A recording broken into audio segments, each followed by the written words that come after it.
Hey everyone, welcome back to another Palm Massive video. So yesterday I posed a bit of an interesting question on the community tab on our channel, right? I asked folks, which legendary arena in the gauntlet would be worse, right? Like just in terms of like, okay, which one's the hardest, right? Sort of. And we had Cresselia, Moltres, and Latios over there. It's probably like the top three, right? And Cresselia won by quite a bit of margin, although after that, I had a discussion with Runner, right? And he actually made some really good points, maybe against this, right? So which is why prompted me to have this video idea, which is we'll go over the Legendary Gauntlet or Legendary Arena units or stages, not units, and sort of rank them based on how difficult they would be if they were in a gauntlet scenario. So not like the legendary arenas by themselves, because I mean, let's be real, none of them are super hard if you're just doing one run. It's when they get added in the gauntlet that's when it gets tough, right? Sometimes could be. And yeah, we have a gauntlet this month as well. I think it's on the 23rd or something. It should be with Entei, Tornadus, and Tapu Bulu, which shouldn't be that bad, right? But anyways, yeah. Let's talk a bit about them. So yeah, as for the ones we have right now, Moltres, Entei, Latios, Regirock, Uxie, Azelf, Cresselia, Cobalion, Tornadus, and Tapu Bulu. Which also, by the way, are we ever gonna like get new legendary arenas? it's been a while since our last one, which I think was Moltres, right? So I don't know. Are we ever getting new ones? But anyways, so yeah, I guess we'll start from the bottom, right? In terms of like, okay, what's the easiest one? Well, I mean, we should probably give it its like own like tier name, just because of how ridiculously easy it is. I mean, it's Latios, like straight up, like yeah, gets its own tier. Very easy. There's like almost no gimmick. It's like the only thing is like, oh, the sides throw like AoE moves at you, which, okay. It's not like the AoE moves hurt like that much, especially at the first bar, right? As long as you take care of the sides, during you clearing the first HP bar, they do, well, nothing in the second and third because they're dead. They can't do anything. So yeah, I mean, Latios is ridiculously easy. Every time it comes around, it's you could just, when Latios is in a legendary gauntlet, that's like the one gauntlet stage that you want to throw your like weakest units at it, because again, you want to save your more powerful units for the other ones, and then you just throw in all the other randoms. They have leftovers for Latios, right? It's ridiculously easy. It doesn't have any special it changes its type weakness. It doesn't matter. It tanks for nothing. It doesn't do that much damage, right? And the only like big thing it does is like AoE moves, which is, sure, who cares, right? I mean, if you don't mind the excruciating pain of going through it, I mean, you could beat this thing with just like tanks, right? You don't even need damage healers. If you really want, right? I mean, you could beat it with like almost everything, anything, right? So, very easy to deal with, especially since, if you get to steal a few turns from denying sides as well. It's just, dude, you don't even need tactics, man. Just throw anything at it, and it like shatters completely. Okay. Anyway, so yeah, that's not the interesting one. Everybody knows Latios is the easiest. So, all right, moving on. So next, I'd say, there's a few that are all relatively easy. I'd say next is probably maybe Entei. I'd say the first ever legendary arena, and you can maybe argue this one with like maybe the next one, but like, yeah, Entei doesn't have too much of a gimmick either. In my opinion, the most egregious thing Entei could really do to you is like on turn 3, it uses like Fire Spin, which is annoying if your tank doesn't have quick cure or any, way of getting rid of the trap. I mean, every time your, tank does something, you get hit by DOT, which sucks because the DOT hits harder than this guy's moves. Well, that's not completely fair. At bar 3, he does throw some relatively hard hitting moves, but, generally, not you know, not that much of an issue in comparison to like the DOT that your tank takes, which kind of sucks. But there's also a lot of ways to get around that. Obviously, this guy's very susceptible to flinching. He gets destroyed by flinch. I mean, you could dodge the fire spin. I mean, it's 95% accuracy. If you have someone with like +1, +2 evasion, you could dodge it relatively easily, or you know, debuff Entei's accuracy or whatever, right? Yeah, again, or just flinch it and then just make it so that you hit, you know, half of Entei's HP bars, so then he won't use fire spin anymore, right? So yeah, you could stall it, you could dodge it, you could just have a tank that could cure it, right? Or worst case scenario, you just eat the DOT, and this stage just isn't that hard enough for like, you know, you could still beat the stage even if you just eat the DOT. Just eat the trap every turn you take damage, but you will do more damage to Entei before Entei could deal enough damage to your team to take you out, right? So yeah, outside of that, I guess bar 3 is you know, it looks scary. Bar 3 looks scary, right? Sun is up, right? It burns you with an AoE heat wave. It has like relatively hard-hitting moves. But you know, as for almost every legendary arena, at bar 3, your team will be relatively built up in terms of sync buffs or multipliers if you have any, right? Generally, bar 3, yeah, it looks scary, but bar 3 is also the bar that you just take out the fastest.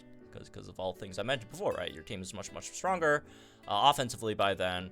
Bar 3 is usually a 2-3 shot, right? I mean, rarely would you take more than one sync cycle to take out bar 3, right? So yeah, just a bit scary at the end, but not that big of a deal. All right. So anyways, moving on. Next, also again, ranking this obviously subjective, but also I'd say a lot of it is based on like the requirements of units, right, that you really need to run on your team to get one of these clears done. And again, Entei, you don't really need any specific counters to finish him off, right? There's really not any specific counter. There are counters that make him even easier to beat, but there's not something like, oh, you kind of have to bring this or else it's going to be like absolutely excruciatingly, you know, terrible to beat, right? So yeah, that's Entei. The other one is Tapu Bulu, right? If you want to say Entei's harder than the Tapu Bulu, that's fine too, right? But I feel this like slightly, I don't know. Both of them aren't really that big of an issue. Tapu Bulu also doesn't need any counters. Doesn't have any special gimmicks, this and that. Like the only thing it does is it sets grassy terrain, so like he just hits hard. The only thing about Tapu Bulu is he has some hard hitting moves, and it's not all of his moves are extremely hard hitting. Some of them don't hit that hard, but the ones that hit hard definitely hit quite a bit, like the Wood Hammer at the end.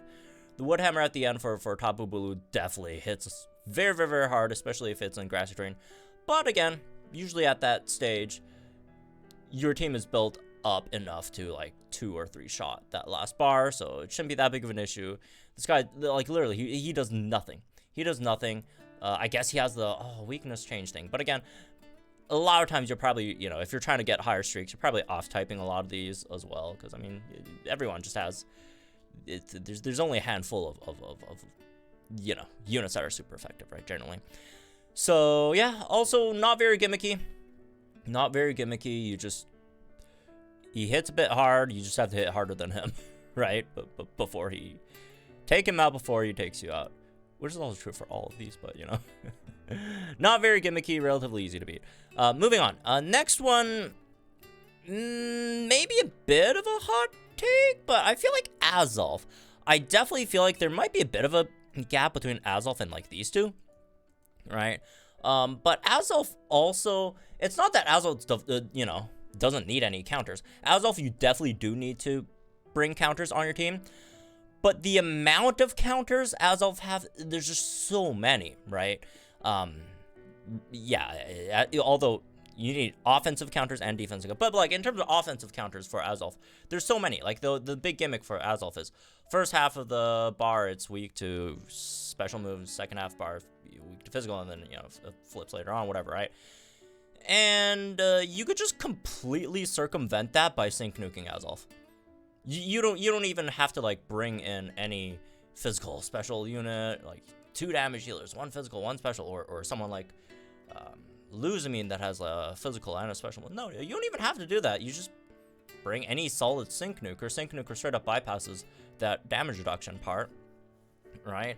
And obviously almost every tech unit in this game is one of those nukers, right? I feel like Azelf's more problematic side is defensively, right? For your team, because Azelf does debuff your, or whoever hits, right?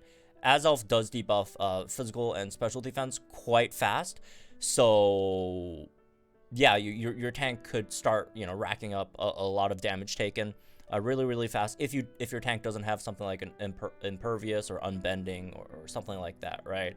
Or any, you know, defense buffs to counteract that. So yeah, I do feel like yeah, Azelf is much more like counter based than Bulu or Entei, right? But I also still generally don't think it's like that bad, just because of the vast array of counter options you have offensively, right? Although again, defensively you have to be picky with your tanks, right? In terms of impervious and unbending units. Maybe we can move Azelf in the next tier. I don't know. Doesn't really matter that much, I guess. It's just yeah, Azelf is just harder than both Bulu and Entei.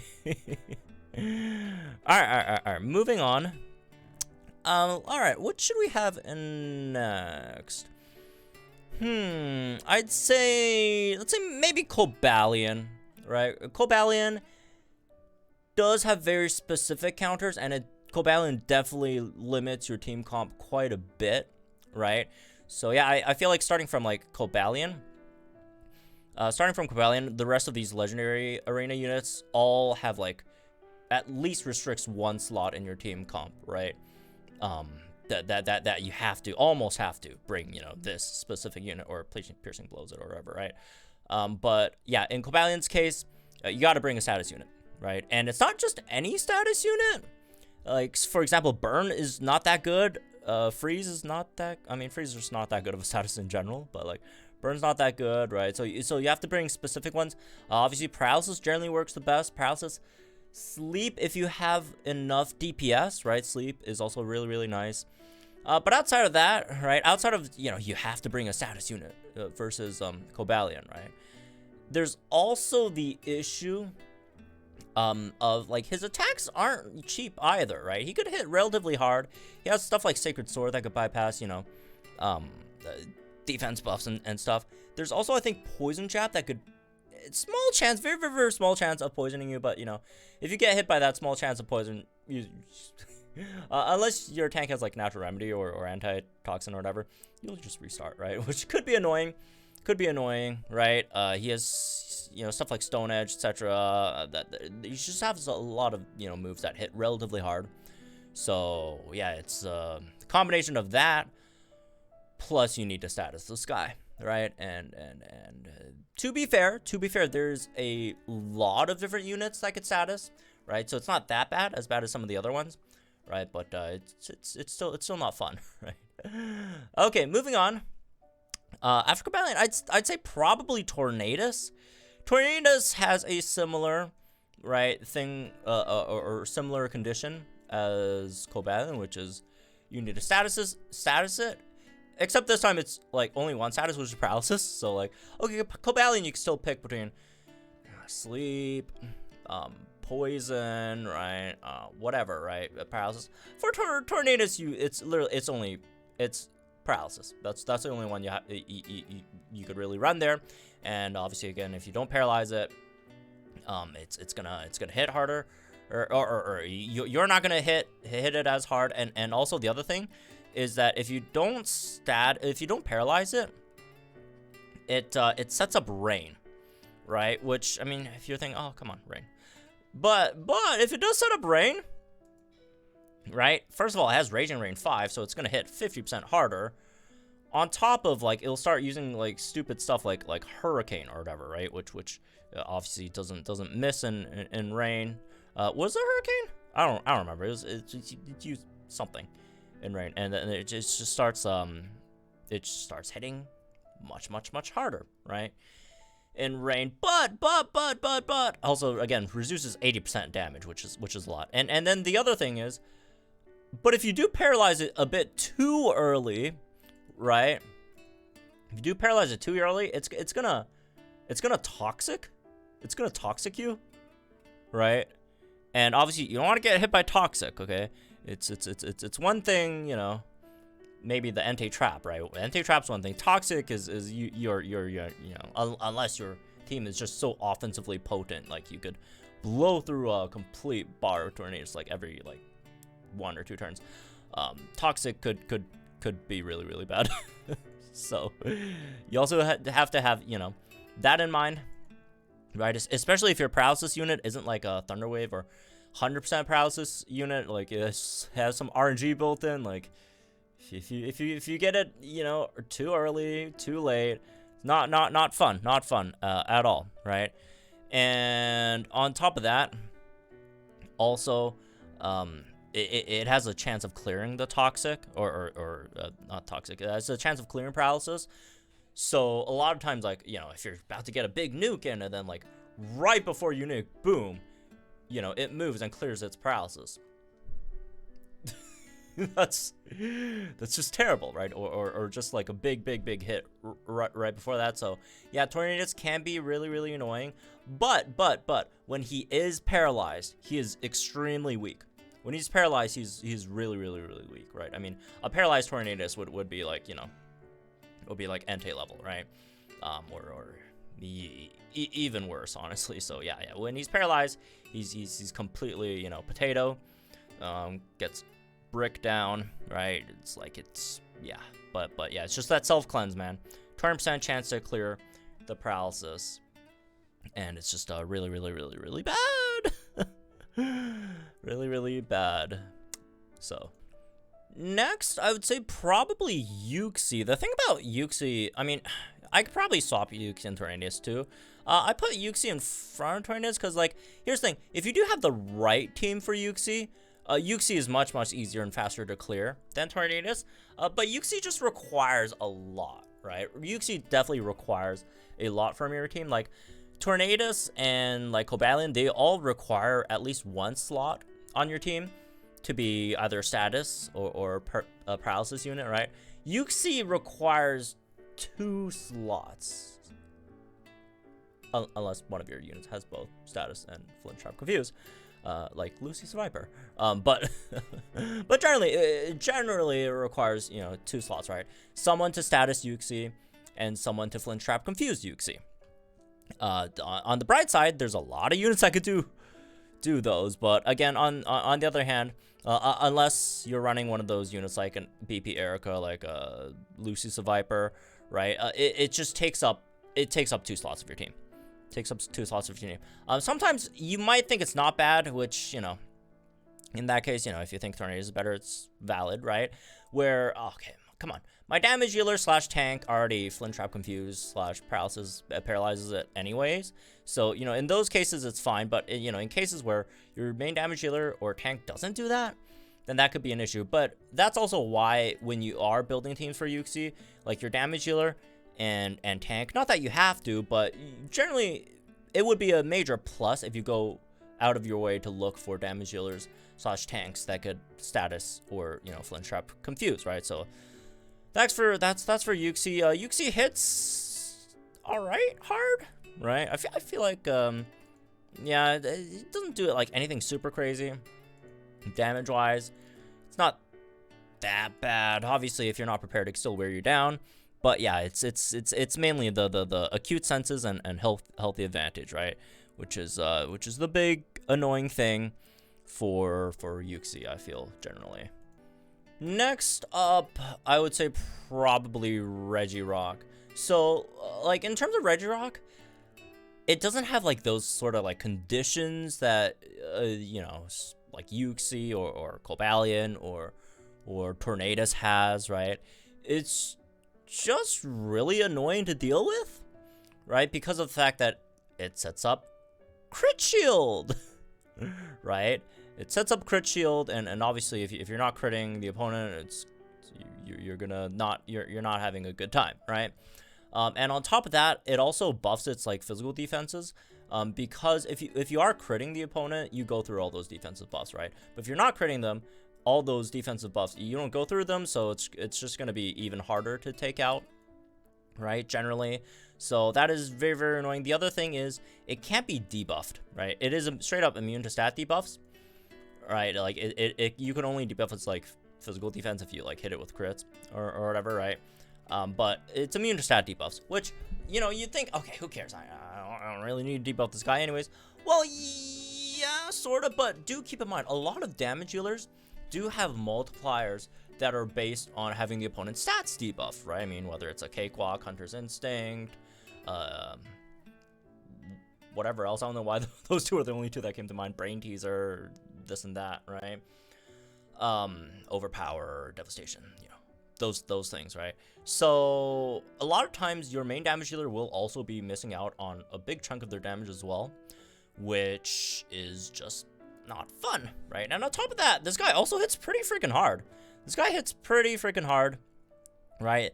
The Drain Punch, the Stone Edge, and Rock Slide, if they flinch you, that's like devastating as well, right? So a lot of these are pretty annoying. Hyper Beam at the last stage, even though again, last stage generally, you know, the last bar of Regirock, it's the easiest, even though it's a bit scary with like it has Hyper Beam and like, you know, whatever, right? But at that time, it doesn't bother with the crit shield stuff anymore, and by that, again, your team will generally be built up. Most legendary arenas, the third stage is usually the easiest, I'd say, right? It'll be very hard if your previous team, like if you're using like 2 teams to beat a stage, right, and your previous team gets like knocked out, and then you throw in a brand like fresh team in without any, you know, build up, and like you throw them right at the third bar. Yeah, generally those case scenarios you will get, you know, blown out a lot, right? But for a team that has self relatively built up, third stage generally not that big of an issue. But yeah, first 2 stages really annoying. The crit shield stuff, it also debuffs you as well. Debuffs your damage dealers, which could also be pretty annoying. So yeah, hits hard, buffs defenses, crit shield. Yeah, there's no like, not a lot of specific counters. Obviously, you could run units like Latias to like get rid of the crit shield or whatever, but and yeah, it's it's you don't have specific counters, but you could. There are some ways to make it like less bad, maybe.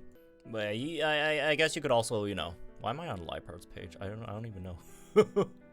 I just blanked out and then like suddenly I'm on Lipart's page. Anyways, but yeah, so some of the other like basic stuff that could stall the opponent out a bit also helps, right? I mean, if if it helps like flinch or sleep a few turns, just so you know you could get Entei past that bar before it could like set up its Iron Defense / crit shield, right? So yeah, it's not like there aren't any counters. There's quite a few, and you know, if you are lucky, right, with like flinch specifically, Regirock does become much easier, right, if you could time some of those correctly. So next one, I think it's probably Latias, right? I mean, you could disagree. You can maybe say Regirock might be a bit harder, just because like there aren't like as many obvious counters to Regirock, right? But again, a lot of things could really slow it down, right? Sleep, flinch, whatever.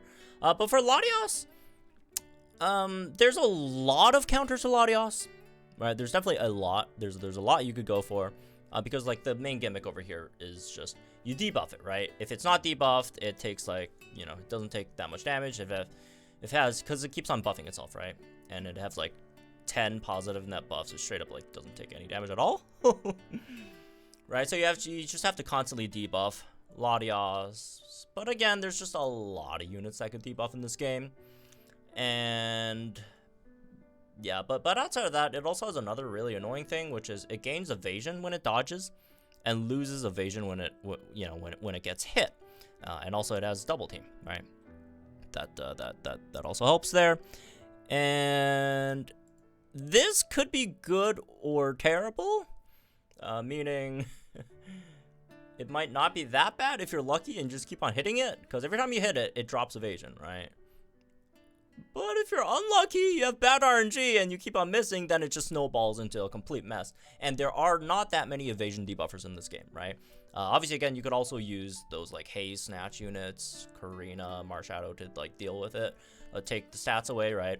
But you know, once you're out of those units, if you want like evasion debuffers specifically, there's just really not that many. It's like Duroc and like Lycia, and yeah, there's just not that many, right? Not that many evasion debuffers.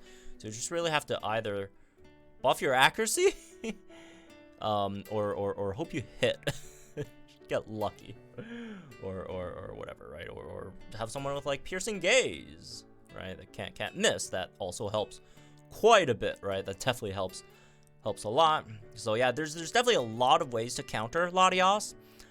It's just very, very, very annoying, right?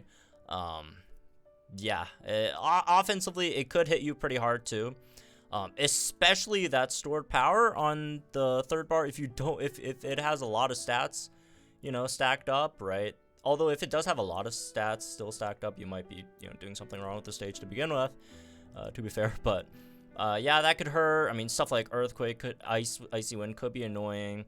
Outrage hurts, right? And then yeah, stuff like just the Calm Mind, which is Calm Mind double team. That's the main like duo that it, you know, throws out, buffing duo that helps it just become like a god, right? And takes 0 damage at all.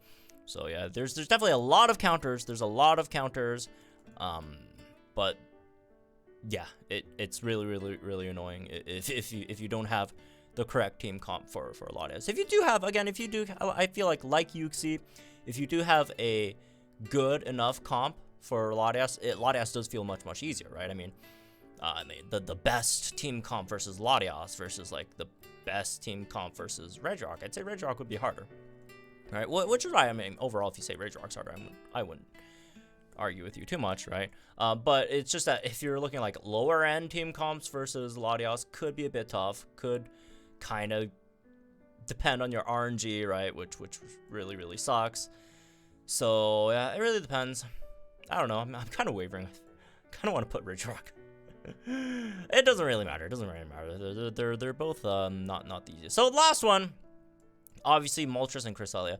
And for the longest time, I was also in this camp, right? Where Cresselia is harder, right? And I feel like DNA kind of thinks that too.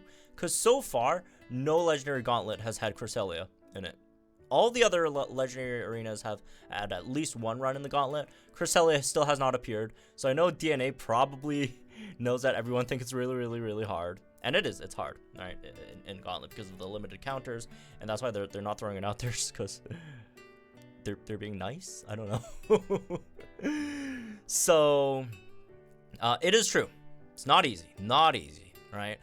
But one argument that Runner actually made yesterday when we were talking about this, and I thought was actually a really decent point, is there might be more counters to Cresselia than there are to Moltres, right?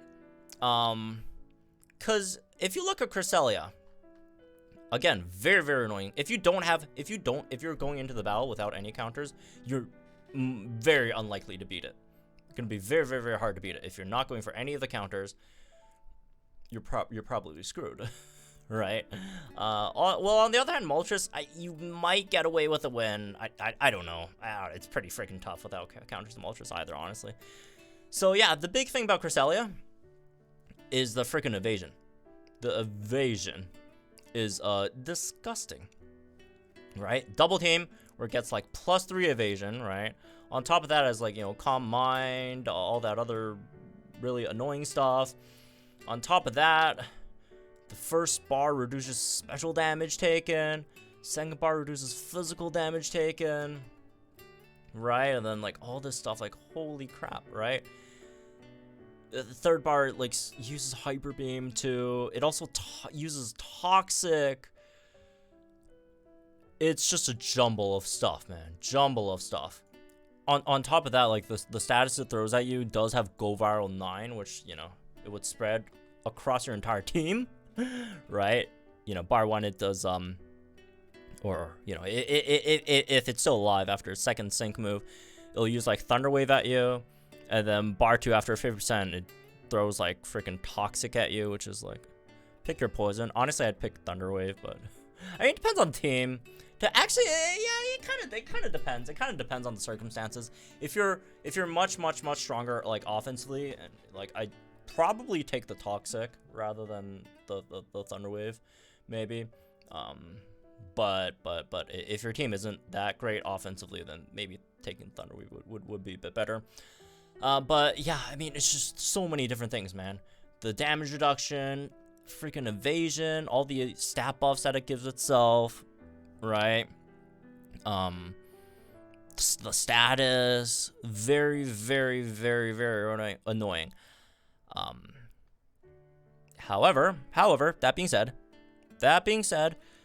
outside of it using its Hyper Beam, which again, if you have a competent enough team, you probably won't even have to ever like really see the Hyper Beam, because the bar 3, your team would be, you know, offensively built high enough to like obliterate bar 3, right? Which bar 3, you know, should be that bad. if you got to bar 3, it feels like bar 1 and bar 2 are the more difficult ones, because once you do get to bar 3, or you know, even just past, like, you know, the earlier bars, it stops, you know, doing the stat buff stuff, so it's like not that bad. Bar 3, you just have to like hit it and take it out, right? Which at this point in the meta, we have a lot of just incredible offensive units, right? So it shouldn't be that bad. As for Moltres, in comparison to Cresselia, doesn't throw you that many different things, right? Which is, you know, one of the reasons why I initially thought maybe you know, maybe Cresselia should be harder than Moltres, right? But we'll talk about the reasoning later. But yeah, Moltres really just has one thing, which is weather, right? That's the only thing you have to worry about. Weather, right? It comes in setting sun, and you know, it's basically permanent. And the only way to really counteract that is just to get rid of the weather, right? Which, you know, get rid of the weather, right? But if you don't get rid of the weather, I won't say it's impossible to beat, but it's really freaking hard to beat, because if it has sun up, right, which again would last freaking permanently, right? And then it just gets stuff like Healing Sun. It heals every time it uses a move. It's immune to debuffs. It burns every single fire move it uses. It burns you, right? It debuffs a random stat when it hits you. It will not miss its moves. Gets an extra 70% increase in damage. That's not even counting the extra, you know, damage increase on fire moves because of sun, right? So, and then yeah, the Speeding Sun as well, right? And damn, you have to change the weather. Once you change the weather, it is not that hard. Moltres is not that hard. But here's the thing. Weather changing, when you first think about it, you think, oh, come on, just change the weather. That's easy, right? Maybe not that. Maybe not as easy as you would think. Because, first of all, Moltres sets a lot of sun. Right, as it says over here, it sets, you know, sun 5 times throughout the battle. Although, generally, I'd say you could get away with only, you know, setting weather 3 times if you're powerful enough offensively, right? But even so, right, 3 times means that for any, like, standard weather setter, you would need at least 1 NPR on the weather setting move. And a lot of weather setters don't even have NPR, right? A lot of, like, the Eggmon weather setters obviously don't have it, right? Winona sadly doesn't have it. Although Winona, you could sink for one, right? And such. And you know, if you didn't unlock the grid for something like Acerola, you won't have it there either, right? So it really limits your options. Like how many clears you could get with Moltres really just depends on how many weather units you have.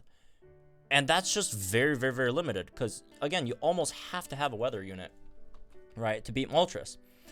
On the other hand, for Cresselia, even though Cresselia is much harder, right, because there's a lot of things you have to consider for counters, there are more counters for Cresselia. There are definitely more counters for Cresselia.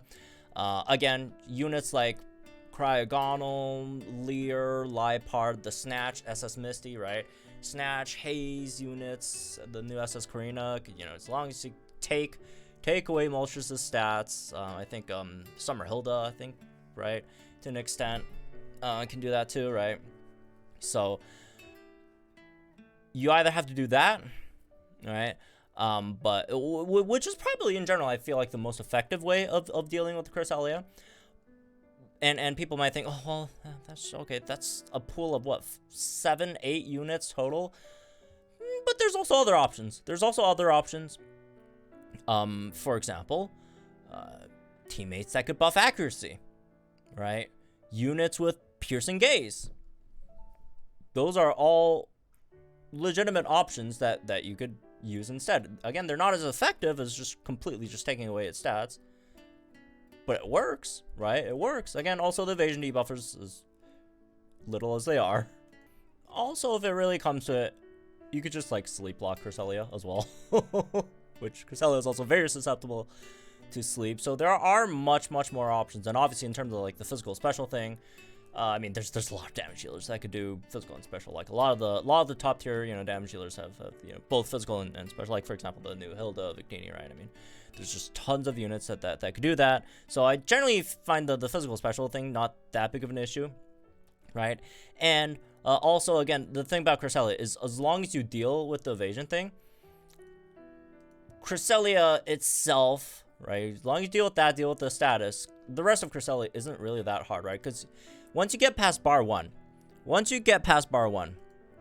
everything else is, I won't say completely, you know, harmless, because it's not harmless at all. All right, it's still I'd say tougher than, I'd say like the you know, some of the second and third bar of Cresselia is still probably harder than like the entirety of Entei maybe, right?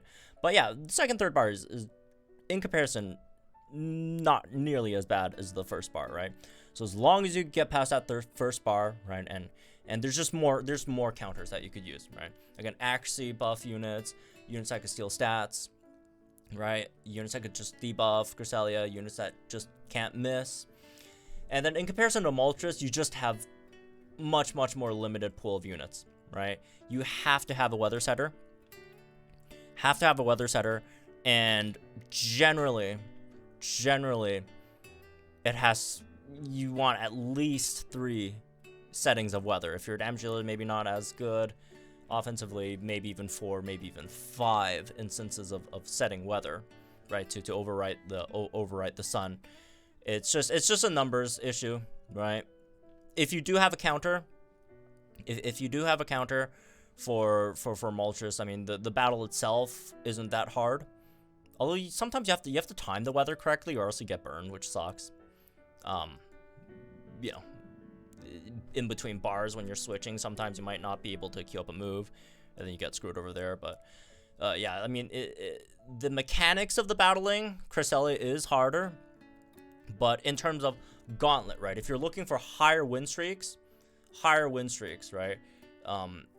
Moltres would probably be a higher, you know, harder limit to how many win streaks you could get, because again of the just how demanding the conditions are, right? And just the amount of units, because there just really aren't as many weather units in the game. If you check, right, because obviously again you can't use sun, but literally I'm filtering for all the rain, hail, and sandstorm, and I have all the units in the game. Well, almost. I don't have Evelyn, but that aside, right? Sandstorm, rain, and hail units, and that's all for the non-Eggmons, right? There's a few Eggmons, but again, do keep in mind, none of the Eggmons have NPR. None of the Eggmons have NPR, which is the thing, right? So it's really she has NPR. I think she has NPR, right? Actually, wait, does she have NPR? Wait. Yeah, she doesn't have NPR. Okay, so that's okay. -1. Okay, she has it. She has it on on her grid, right? With the extra post sync, she gets like MP back, right? So there's one. I'm pretty sure she has NPR. So I'm gonna count this as. Wait, no way. All right, she has it. It's at 3 out of 5. I just don't have it online. All right, so she has it. He doesn't. Wrong, he does. He has an NPR 3. Very good. Raihan, Raihan, very underrated unit in my opinion, by the way. And I think everyone else here has NPR. Well, Winona doesn't, but it's like on sync, so you could technically get like 3 with her, right? So yeah, it is very limited in terms of the units that could set 3 weathers.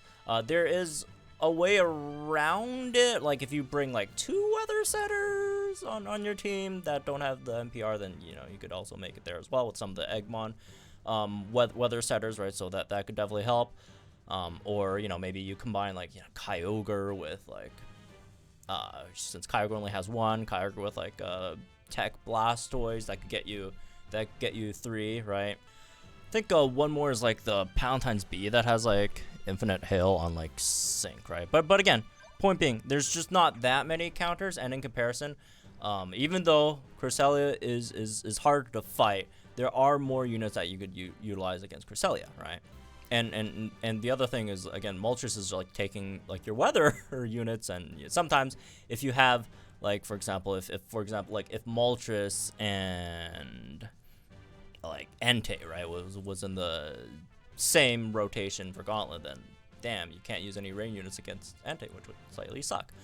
Although it's not that bad because Entei's not that hard in general in comparison. But yeah, on the other hand, the units that you generally take for Cresselia are, yeah, I don't really, unless they really just do like Cresselia and Latios at the same time, which by the way would be hell. I mean, they haven't even done like Cresselia like with like anyone yet, so I would be worried too much. Anyways, point being, they're both hard. Both of them are hard. And both are very really restrictive on your teams, and both, whenever they're in a gauntlet, are probably, unless they're, you know, they're together, right? Which, oh my god, if there's ever like a rotation with Moltres and Cresselia, absolutely hell, right? Absolutely hell. But yeah, they're whichever gauntlet they're in, generally, however many times you could beat that, you know, stage, however many times you could beat Cresselia or Moltres is probably gonna determine how long your streak is generally. So yeah. Anyways, that's for this one, I guess. Hope y'all enjoyed, guys. Link in the comments down below. Like, share the videos for our channel, so more Palmet's content. Let me know which ones you think are again, it's not so much harder, but like which ones like would screw your like gauntlet runs over more, right? In terms of like the requirements for the units, and which one you would probably have in terms of the longest or shorter streaks with, right? So yeah, have fun, and I'll see you guys in the next one then.